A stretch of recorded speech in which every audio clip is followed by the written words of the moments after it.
Hello everyone, कैसे हैं आप? आपका आपके YouTube channel Digvijay commerce classes पर एक बार फिर से स्वागत है। हम आपके लिए अपने इस YouTube channel Digvijay commerce classes पर बीकॉम के सिलेबस के कंपलसरी सब्जेक्ट आयकर की पूरी एक सीरीज लेके आ रहे हैं, जिसमें एक तरफ से आपको हर एक रूल और उनके प्रैक्टिकल क्वेश्चन 1 बाय 1 क्लियर कराए जाते हैं। प्यारे दोस्तों, हमने आपके लिए बिल्कुल ऐसी ही क्लासेस पिछले वर्ष भी उपलब्ध कराई थी और उसकी अभूतपूर्व सफलता आपने देखी है। आप हमसे जुड़े रहे हैं और आपने ये जाना कि मैं वादे नहीं करता, मैं आपको काम पूरा करके दूंगा। हमने वो सारी खूबियाँ यहाँ लाई हुई हैं आपके लिए जो ऑफलाइन पढ़ाई या क्लासरूम पढ़ाई में आप पाना चाहते हैं। आप हमसे जुड़कर अपनी पढ़ाई एक प्रॉपर वे में एक सिस्टमेटिक ढंग से पूरी कर पाएंगे, इस बात की गारंटी हम आपको दे सकते हैं। हम आपके हर एक कॉन्सेप्ट क्लियर कराएंगे, आपके जितने भी प्रैक्टिकल क्वेश्चंस बनते हैं वो सारे क्लियर कराए जाएंगे और आपको सफलता सुनिश्चित होने तक हम आपके साथ बने रहेंगे। तो प्यारे दोस्तों, देर किस बात की? अगर आप हमसे नए जुड़ रहे हैं तो सबसे पहले हमारे इस YouTube channel Digvijay commerce classes को सब्सक्राइब करिए, शेयर करिए, बेल आइकन दबाइए ताकि आपको हमारे लेटेस्ट वीडियोस के अपडेट मिल सकें। प्यारे दोस्तों, हमने इस नए सत्र में आपके लिए आयकर की शुरुआत फिर से की हुई है। ऐसा क्यों होना पड़ा? भाई, कारण ये है कि तर्क ये दिया जाता है कि आयकर हर साल बदल जाता है, लाजमी भी है, बदल जाता है।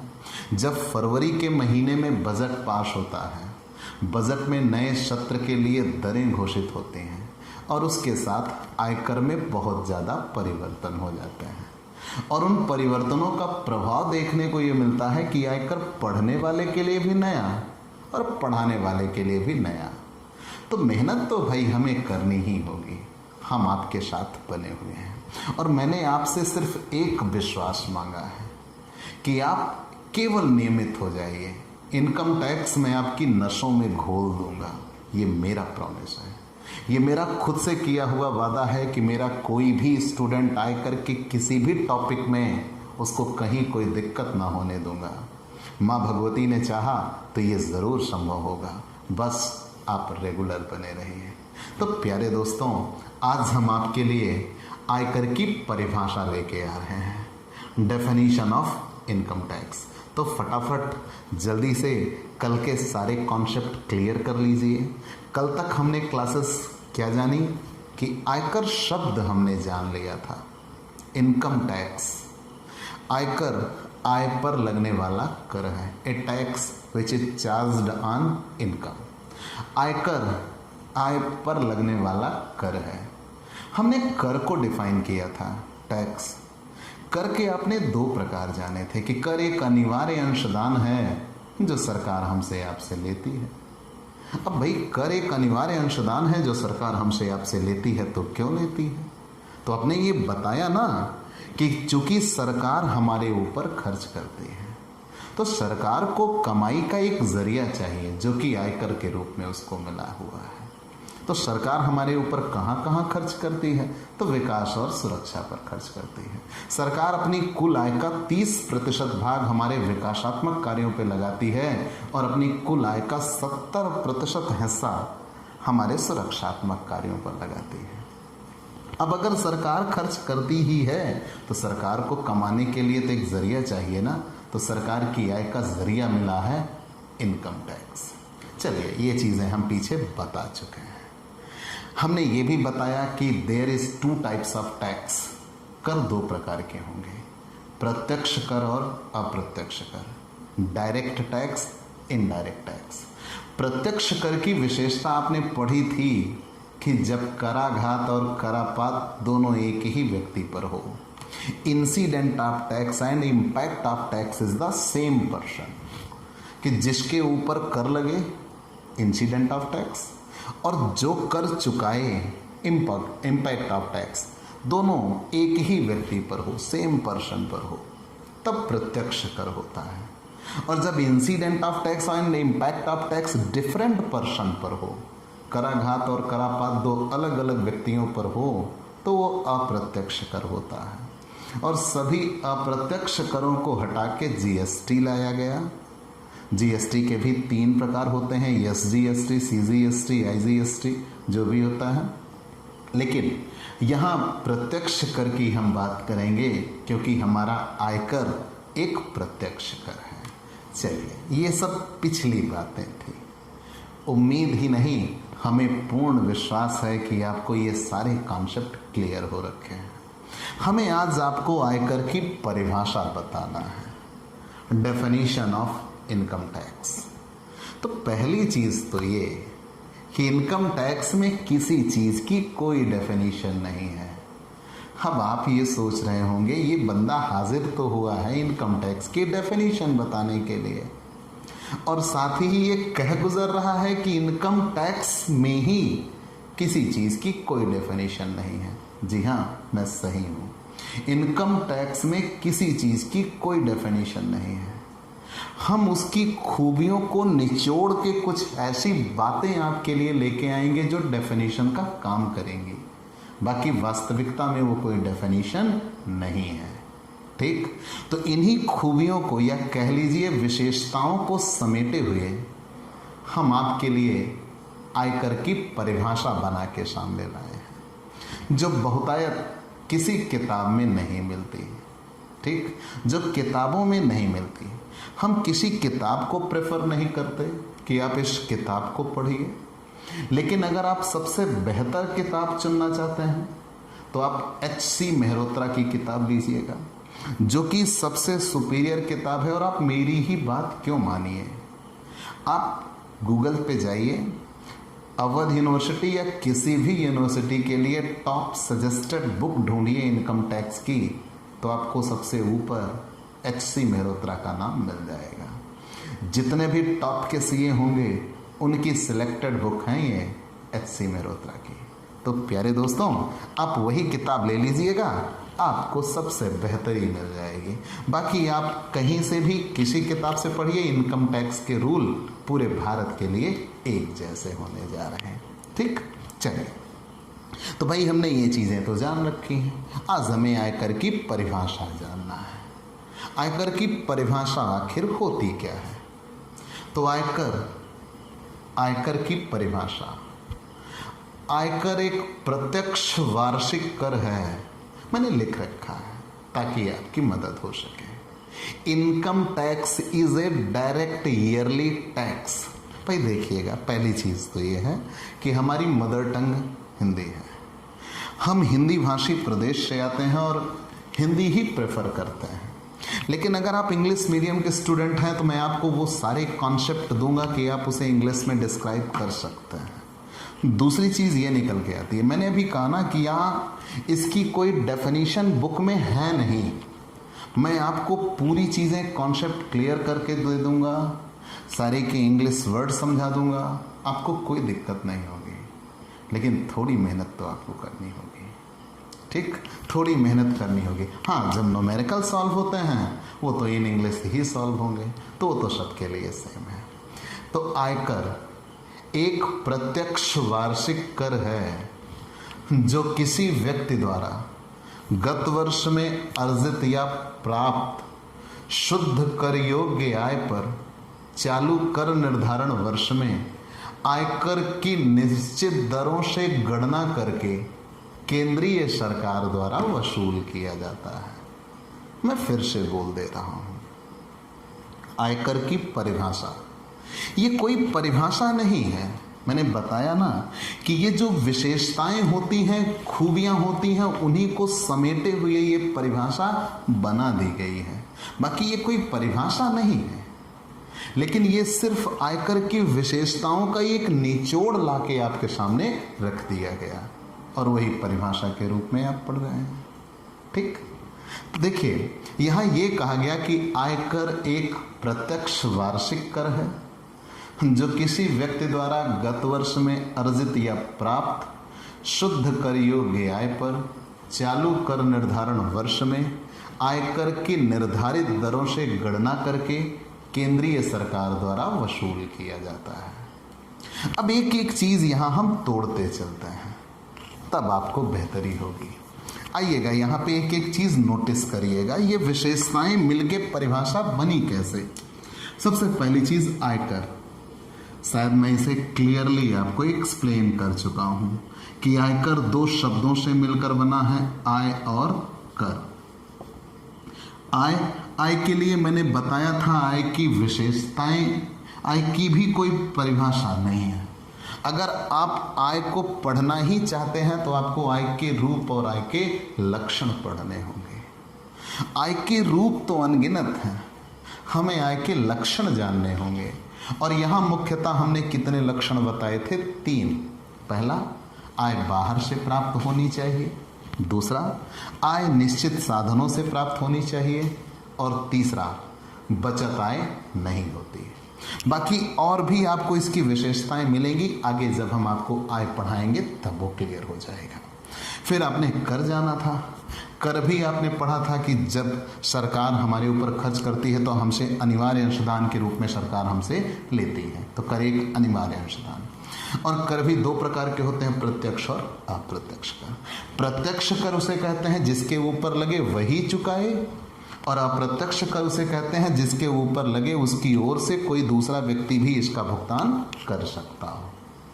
तो यहां डेफिनेशन में यह मिला कि आयकर एक प्रत्यक्ष वार्षिक कर है। पॉकेट है ना आपके पास? होगी। चलिए, अगर आपके पास पॉकेट है तो मैं यहां से एक शब्द उठा लेता हूं, उसको आपकी पॉकेट में डाल देता हूं। जरा अब एक लाइन पढ़िए, यही वो वार्षिक शब्द हमने हटा दिया, वो आपकी पॉकेट में है, रख लिया ना, संभाल के रखिएगा। अभी ज़रूरत पड़ेगी हम उसे बाहर भी ले आएंगे, ठीक? हाँ जी, हमने आपके पॉकेट में एक शब्द छुपा रखा है, वार्षिक। ये इनकम टैक्स का एक ऐसा शब्द है जो सबसे ज़्यादा उपेक्षित है और सबसे महत्वपूर्ण है। ये मेरा ओपिनियन है। चलिए, तो यहाँ हम पढ़ते हैं कि आयकर एक प्रत्यक्ष कर है। अब मैंने वार्षिक शब्द हटा दिया, तो आपने ये जाना आयकर आय पर लगने वाला कर है। ये क्लियर है कि हमारी आय होगी और आय होने के बाद हम कर चुकाएंगे, तो आयकर आय पर लगने वाला कर है। फिर आपने ये जाना कि आयकर एक प्रत्यक्ष कर है, मतलब आयकर जिसके ऊपर लगता है उसको ही चुकाना पड़ता है, उसकी ओर से कोई दूसरा व्यक्ति इसका भुगतान नहीं कर सकता। चलिए, ये चीजें तो क्लियर हो रखी हैं कि आयकर एक प्रत्यक्ष कर है। लेकिन अब यहां अगर मैं वो पॉकेट से आपके वो शब्द फिर से निकाल लूं और यहां लगा दूं तो कि आयकर एक वार्षिक कर है, इस चीज के क्या मायने बनते हैं? आप बिजली का बिल देखे हैं, देते होंगे, आपके घर वाले चुकाते होंगे। तो अगर आपने बिजली के बिल की बात करी तो बिजली हम 1 महीने इस्तेमाल करते हैं, तो जब हम 1 महीने इस्तेमाल कर चुके होते हैं तो उसके बाद बिजली का बिल आता है और हम उसे पे करते हैं, तो उसे हम मंथली बिल कहते हैं। लेकिन वो जो मंथली बिल होता है 1 महीने के बीत जाने के बाद हम पे करते हैं। बिल्कुल वैसी ही कहानी है। एक बात अब यहाँ दिमाग में बिठा लीजिएगा, अगर पूरे इनकम टैक्स में कहीं भी आपको वर्ष लिखा दिख जाए तो वो फाइनेंशियल ईयर होगा, ना कि कैलेंडर ईयर। मतलब इनकम टैक्स में सिर्फ और सिर्फ हमें क्या मिलेगा? फाइनेंशियल ईयर मिलेगा। तो वो फाइनेंशियल ईयर कब से शुरू होता है? 1 अप्रैल से शुरू होता है और कब समाप्त होता है? 31 मार्च को। और जैसे ही 31 मार्च रात के 12 बजेंगे, अगली डेट फिर से 1 अप्रैल होगी, नया वर्ष शुरू हो जाएगा। फिर 31 मार्च को वर्ष की समाप्ति होगी। फिर जब 1 अप्रैल लगेगा, नया वर्ष आ जाएगा, 31 मार्च को उस वर्ष की भी समाप्ति हो जाएगी। तो कोई भी व्यक्ति 1 साल में पैसा कमाएगा, 1 साल में पैसा कमाएगा, और जिस वर्ष में पैसा कमाएगा उधर टैक्स नहीं देगा। अगर उधर टैक्स दे दे तो फिर ये वार्षिक कहाँ रहा? हम जनरली क्या होता है कि अप्रैल से पैसा कमाना शुरू करते हैं। अप्रैल, मई, जून, जुलाई, अगस्त, सितंबर, अक्टूबर, नवंबर, दिसंबर, जनवरी, फरवरी, मार्च, पूरा 1 साल पैसा कमाएंगे। और जब एक साल हमने पैसा कमा लिया, हमारी आय इकट्ठा हुई, तब अगले वर्ष में हम उस पर कर देंगे। और जो हमने पिछले साल कमाया था उस पर, अगर हमने उस वर्ष के बीतने के पहले कर दिया होता तो वार्षिक किस बात का। तो वार्षिक कर मतलब जैसे समय है ना, समय का पहिया तो चलता रहता है, आगे बढ़ जाएगा, आगे बढ़ता जाएगा। क्या हम किसी को ये कह सकते हैं देख भाई वर्ष बीत रहा, ठहर जाओ, पहले टैक्स चुका देंगे तब आगे बढ़ेंगे? क्या ऐसा किया जा सकता है क्या कि नहीं पहले कर होगा तभी आगे बढ़िएगा? वक्त है, आगे बढ़ जाएगा। जब वक्त है आगे बढ़ जाएगा तो यहाँ कंडीशन क्या हो जाएगी? इनकम टैक्स का संबंध 2 वर्षों से हो जाएगा। कैसे? जैसे जिस किसी व्यक्ति ने 1 अप्रैल 2020 से, अभी 31 मार्च को वर्ष समाप्त हुआ, जो 31 मार्च को वर्ष समाप्त हुआ वो 2021 था। 31 मार्च 2021 हो चुकी है और वो वर्ष शुरू कब से हुआ रहा?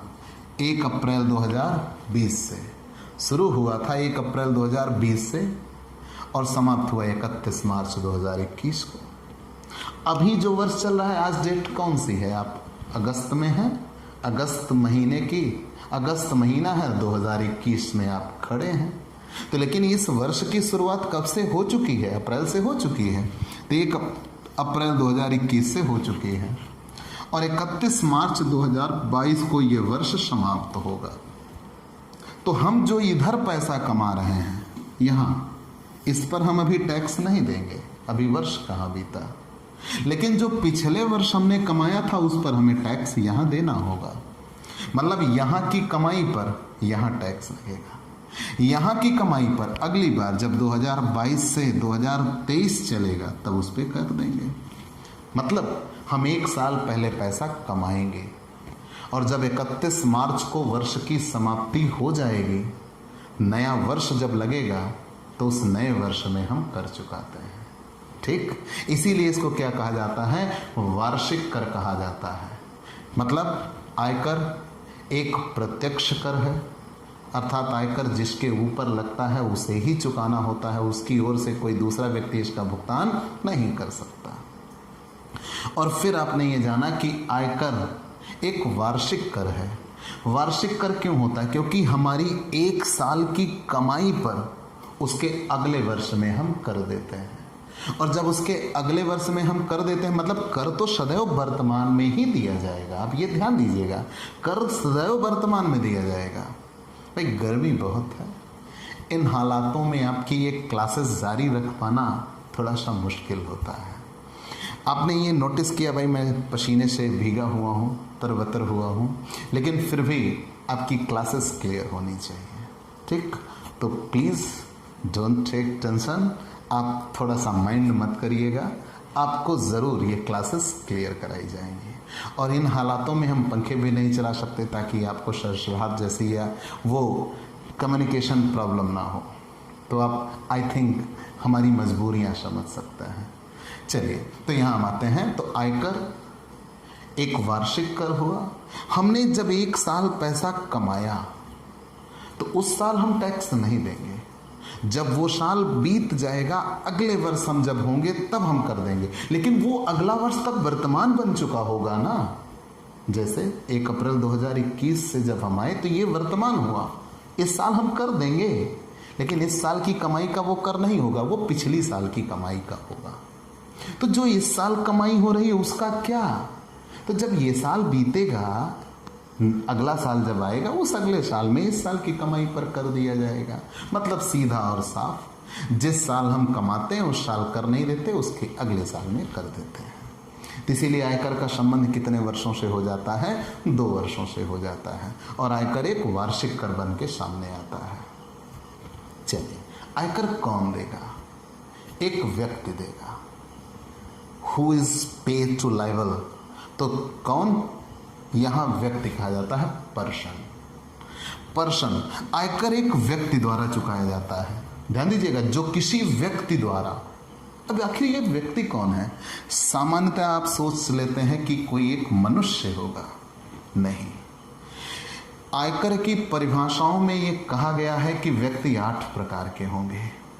कौन कौन व्यक्ति कहे जाते हैं? आयकर अधिनियम में ये कहा गया है कि व्यक्ति ये 8 हैं। कौन कौन से?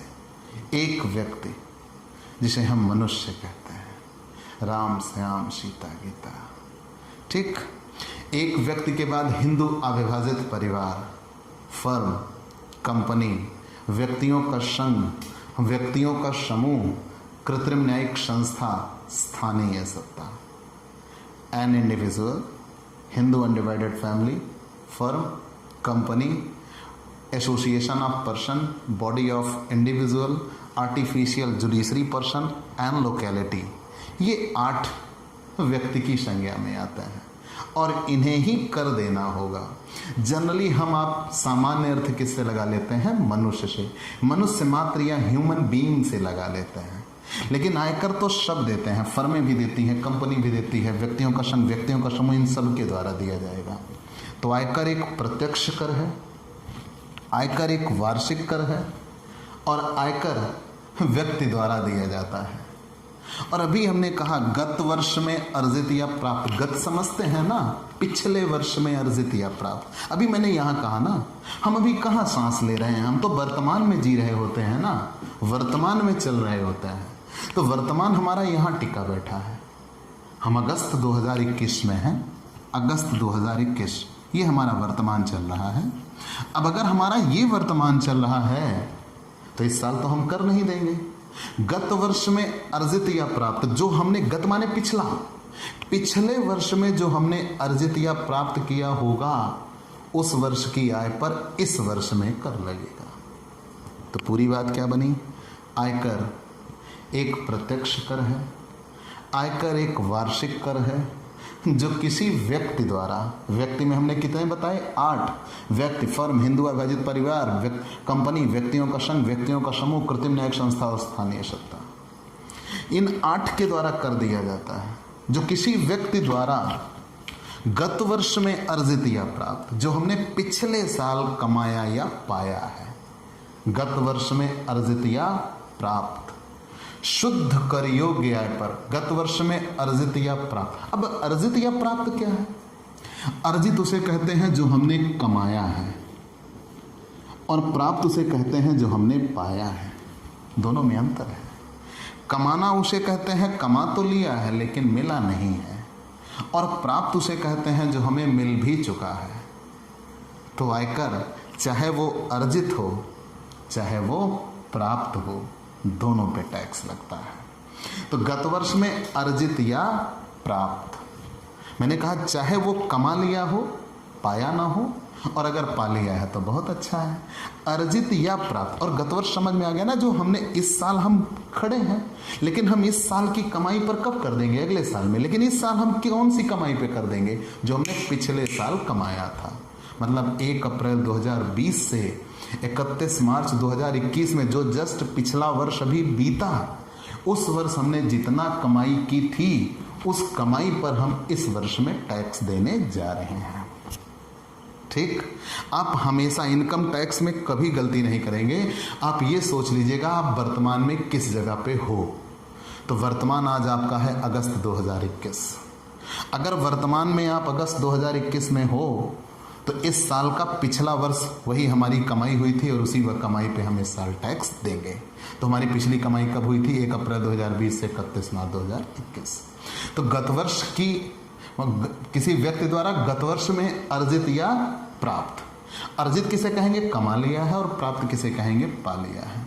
तो यहाँ तक तो क्लियर हो चुका होगा कि आयकर एक प्रत्यक्ष कर है, आयकर एक वार्षिक कर है, और आयकर व्यक्ति चुकाता है और गत वर्ष की आय पर चुकाता है। गत वर्ष में अर्जित या प्राप्त शुद्ध कर योग्य आय पर। अब ये शुद्ध कर योग्य आय क्या होती है? Net taxable income. इसे कहा जाता है कि earned or received in previous year, earned or received in previous year. अब ये शुद्ध कर योग्य आय क्या होती है? Net taxable income. याद रखिएगा, एक व्यक्ति आय 5 शीर्षकों से प्राप्त करता है, जो पिछली क्लास में आपने जान लिया है। व्यक्ति कितने शीर्षकों से आय प्राप्त करता है? 5। सैलरी, जिसे वेतन कहते हैं, हाउस प्रॉपर्टी, बिजनेस और profession, capital gain, other sources. एक व्यक्ति इन 5 शीर्षकों से आय प्राप्त करता है। पहले हम 5 शीर्षकों की कर योग्य आय निकालते हुए चले जाएंगे। तो जब 5 शीर्षकों की कर योग्य आय निकल के आ जाएंगी, ध्यान दीजिएगा, पहले हम 5 शीर्षकों की कर योग्य आय निकालते हुए चले जाएंगे। जब 5 शीर्षकों की कर योग्य आय आ जाएंगी, उसे हम जोड़ लेंगे, वो सकल कुल आय कहलाती है।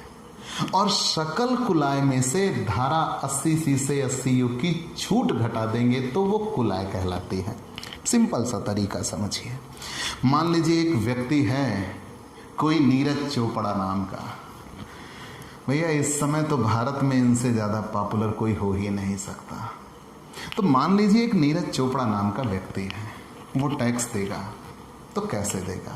पहले उसकी 5 शीर्षकों की कर योग्य आय इकट्ठा की जाएगी। वेतन शीर्षक की कर योग्य आय, मकान शीर्षक की कर योग्य आय, व्यवसाय अथवा पेशे शीर्षक की कर योग्य आय, पूंजी लाभ की कर योग्य आय और अन्य साधनों से आय की कर योग्य आय, सारी कर योग्य आय इकट्ठा कर लेंगे। इकट्ठा करने के बाद उसे ही सकल कुल आय कहा जाएगा। फिर उसमें से धारा 80C से 80U की छूट घटाई जाएगी, जिसके लिए नीरज चोपड़ा लायबल होंगे। और धारा 80C से 80U की छूट घटाने के बाद जो शेष बचेगा वही उनकी कुल आय हो जाएगी। और उसी कुल आय पे टैक्स देना होता है। और वही कुल आय शुद्ध कर योग्य आय कहलाती है, जिस पर कर लगता है। और कब लगता है? चालू कर निर्धारण वर्ष में लगता है। अब आप सोच रहे हो ये क्या आ गया, चालू कर निर्धारण वर्ष में? तो मैंने कहा था आयकर का संबंध 2 वर्षों से होता है। इस साल हमने पैसा कमाया है और इस साल हम टैक्स देंगे। तो जिस साल हमने पैसा कमाया वो तो बीत गया। जब वो बीत गया तो वो गत वर्ष नाम से जाना जाने लगा। और जिस साल हम कर देंगे वही चल रहा होगा, तो उसे ही कर लगना है उस वर्ष में, इसलिए उसे कर निर्धारण कहते हैं। और वो चल रहा है इसलिए चालू कहते हैं। तो आयकर का भुगतान कब किया जाता है? चालू कर निर्धारण वर्ष में किया जाता है। ठीक, पूरी बातें क्लियर हो गई। आयकर एक प्रत्यक्ष वार्षिक कर है जो किसी व्यक्ति द्वारा गत वर्ष में अर्जित या प्राप्त शुद्ध कर योग्य आय पर चालू कर निर्धारण वर्ष में। तो ये चालू कर निर्धारण वर्ष क्लियर हुआ ना? मैंने ये बताया कि चालू कर निर्धारण वर्ष कहेंगे किसे? भाई वर्तमान में जो वर्ष चल रहा होता है। मैंने अभी कहा था आयकर का संबंध 2 वर्षों से है। आप ये सोच लीजिए, जिस वर्ष में आप खड़े होते हैं, चल रहे होते हैं, सांस ले रहे होते हैं, उसी वर्ष में आप कर देते हैं। और वही वर्ष कर निर्धारण वर्ष कहलाता है। और इसके पीछे जो वर्ष बीता हुआ वो गत वर्ष कहलाता है। तो आय आपने गत वर्ष में कमाई थी, कर तो कर निर्धारण वर्ष में दिया जाता है। ठीक, तो आयकर एक प्रत्यक्ष कर है, क्लियर हुआ। आयकर एक वार्षिक कर है, क्लियर हुआ। आयकर कौन चुकाता है? व्यक्ति चुकाता है। 8 क्लियर हुए। व्यक्ति, फर्म, हिंदू, अविभाजित परिवार, ऐसे करके आपने 8 जान लिए। और गत वर्ष में अर्जित या प्राप्त। अर्जित किसे कहेंगे? कमा लिया है लेकिन मिला नहीं है। जैसे आपने सुना होगा टीचरों के लिए कि भैया 4 महीने का वेतन रुका हुआ है, अगर टैक्स की डेट आ गई वेतन बेशक ना मिला हो लेकिन टैक्स तो देना पड़ेगा। ठीक, तो गत वर्ष में अर्जित या प्राप्त। प्राप्त उसे कहेंगे जो मिल चुका है, अर्जित उसे कहेंगे कमाया है लेकिन पाया नहीं है। और शुद्ध कर योग्य आय पर लगता। शुद्ध कर योग्य आय हमने बताया पहले सभी आय को इकट्ठा किया जाएगा जो कर योग्य होंगी, फिर धारा 80C से 80U की छूट घटा दी जाएगी, जो शेष बचेगा वही शुद्ध कर योग्य आय कहलाएगी। और कर कब लगता है? चालू कर निर्धारण वर्ष में लगता है। कितना लगेगा? आयकर की निर्धारित दरों से गणना करके, आयकर की निर्धारित दरों से गणना करके। अब आप ये सोच रहे होंगे कि भाई हमने तो टैक्स ना दिया।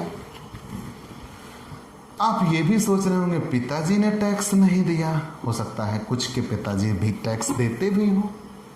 तो आखिर ये कहानी क्या हुई? सभी व्यक्ति कर देंगे। अगर उनकी गत वर्ष की कुल कर योग्य आय करमुक्त सीमा से ऊपर हो गई। मतलब अगर आपकी आय करमुक्त सीमा के नीचे है तो आप आयकर नहीं देंगे। अब आखिर ये करमुक्त सीमा क्या होती है? मतलब आप ये सोचिए कि एक रिक्शा चालक जो रिक्शा चला के पैसे कमाएगा वो टैक्स क्यों नहीं देता? कारण यह है कि उसकी साल भर की आय करमुक्त सीमा से ज़्यादा होती ही नहीं है। तो मतलब ये नहीं कि जिसने 1 रुपये कमा लिया वो टैक्स देगा। तो यहाँ ये कहा गया है कि अगर आपकी साल भर की आय करमुक्त सीमा के नीचे रह गई तो आप टैक्स नहीं देंगे। आखिर ये करमुक्त सीमा है क्या? अगर आपकी उम्र 60 वर्ष से कम है और आप एक व्यक्ति हैं तो आपके लिए करमुक्त सीमा है 2,50,000। अगर आप 2,50,000 से नीचे साल भर की आय रहती है तो आप टैक्स नहीं देते। हाँ, 2,50,000 के ऊपर जाती है तो टैक्स बनता है। अगर आपकी उम्र 60 वर्ष से अधिक है लेकिन 80 वर्ष से कम है तो आपके लिए करमुक्त सीमा होगी 3 लाख। तो अगर आप साल भर में 3 लाख रुपया ही कमाते हैं तो आप कर नहीं देंगे। और अगर आपकी उम्र 80 वर्ष से भी अधिक हो गई तो आपके लिए करमुक्त सीमा होगी 5 लाख। ठीक, चलिए, ये तो करमुक्त सीमा की बात थी। आप स्लैब भी सीखेंगे। तो कर कौन देता है? जिसकी आय करमुक्त सीमा से अधिक होगी। लेकिन कर के लिए दरें, निर्धारित दरें बताई गई हैं। उन दरों से आपको टैक्स चुकाना पड़ता है। ये दरें क्या है आपको आगे क्लासेस में सीखेंगे। हाल फिलहाल इतना ही जानिए कि यहाँ स्लैब बनाया जाता है और उस स्लैब के आधार पर टैक्स देना होता है। जैसे आप एक स्लैब जान लीजिए, एक व्यक्ति के लिए वो अपने आय के पहले 2,50,000 रुपए तक पे कोई टैक्स नहीं देगा। फिर अगले 2,50,000 मतलब 2,50,000 तक नील, उस पर कोई टैक्स नहीं बनेगा। 2,50,000 से 5 लाख तक केवल 5% टैक्स देगा। 5 लाख से 10 लाख तक वो 20% टैक्स देगा। और 10 लाख के ऊपर जितना भी बनेगा उस पर वो 30% टैक्स देगा। इसे स्लैब बोला जाता है। तो यहाँ जो आयकर की दरें होती हैं हमारे यहाँ वो स्लैब के आधार पर तय होती हैं और इसी तरीके से आपको कर चुकाना होता है। ठीक, स्लैब अगली क्लासेस में हम आपको स्लैब ही सिखाएंगे। यहाँ सिर्फ इतना जानिए कि कर हमें कब देना होता है? कर निर्धारण वर्ष में, और आयकर की निर्धारित दरों से गणना करके देना होता है। अब ये निर्धारित दरें कितनी हैं? 5%, 20% और 30%। ठीक, 5%, 20% और 30%। लेकिन ये कर की दरें तब लगेंगी जब हमारी आय करमुक्त सीमा से ऊपर होगी। अगर हमारी आय करमुक्त सीमा से ऊपर नहीं होगी तो ये स्लैब नहीं होगा, हमें फिर कर देना ही नहीं होगा।